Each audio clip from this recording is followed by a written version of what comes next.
Good morning, all of you. Now we have already studied about this law of constant proportion. Now today we will see about the atom, size, mass, and valency. Now before that, we two questions are there. From which experiment it discovered that atom have an internal structure and when?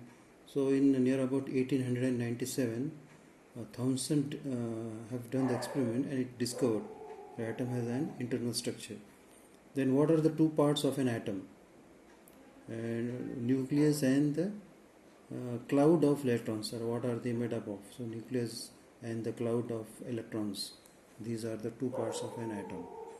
Now we have learned that at the center of an atom is the nucleus. Already we have studied about the structure of atom. Then and that there are moving electrons in the extranuclear part. So as we have already studied about the structure of atom, in that nucleus is there in the center and the electrons are revolving around it.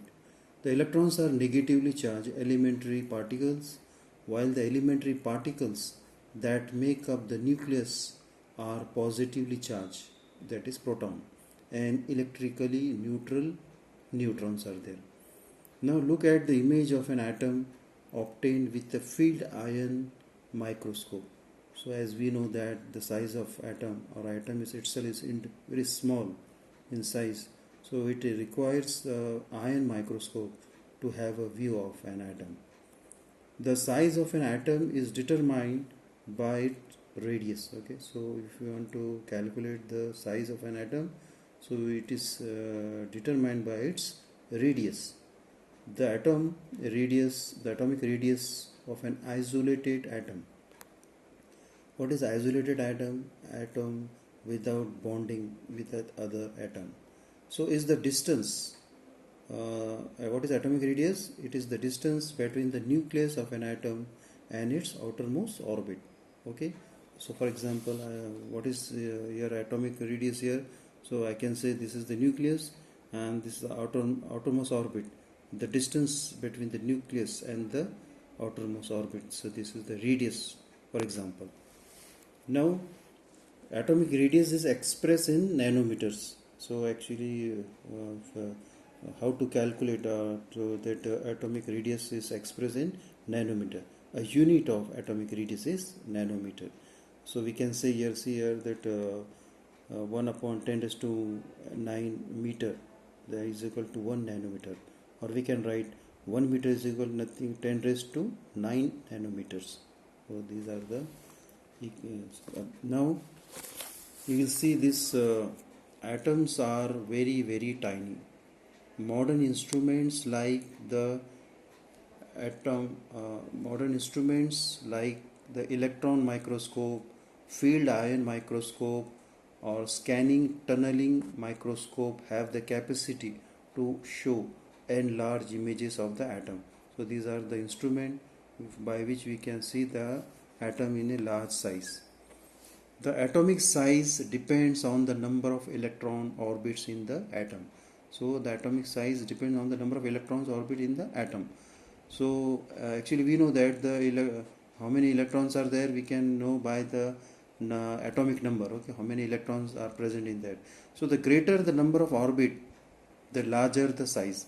So those who are having large number of orbit, they are having the large size. The atom of an element which are having the large number of orbit, they are having the large size. For example, an atom of potassium is bigger than an atom of sodium.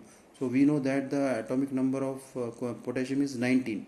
Okay, so we just calculate 2 in the first orbits, 8 in the second orbit, and third in the third orbit, 8, and then in the last orbit 1 is there. Okay, and in sodium 2 in the first orbit, 8 in the second orbit, 10, and 1 is the last orbit. So 3 orbit are here in the sodium and 4 orbit are there in the so this potassium is having the bigger size. So for example, if two atoms have the same autonomous orbit, for example, if the two elements, now we will see now, then the atom having the large number of electrons in the outermost orbit is smaller than the one having the fewer electrons in the same or outermost orbit. For example, an atom of magnesium is smaller than the atom of sodium. So just we will see now how it is there. Sodium and magnesium and sodium, how magnesium is smaller than sodium. So here we are having this here. Sodium is having 11 electrons, so 2, 8 and 1, and magnesium is having 2, 8 and 2. So you see here the pull is there, okay. So more pull, more atom is there in the outermost orbit. You see 3 orbit are here in the sodium also, and 3 orbits are in magnesium also. But you see 2 electrons are there in the last orbit in magnesium, and 1 electron is there in sodium in outermost orbit. So the pull towards the nucleus is less here, okay, and here the pull of the pull towards the nucleus is more. So what will happen? It will shrink here. The atom of this magnesium will shrink, okay, though it is having large number of electrons, so it is smaller than sodium. Got my point? Okay, thank you.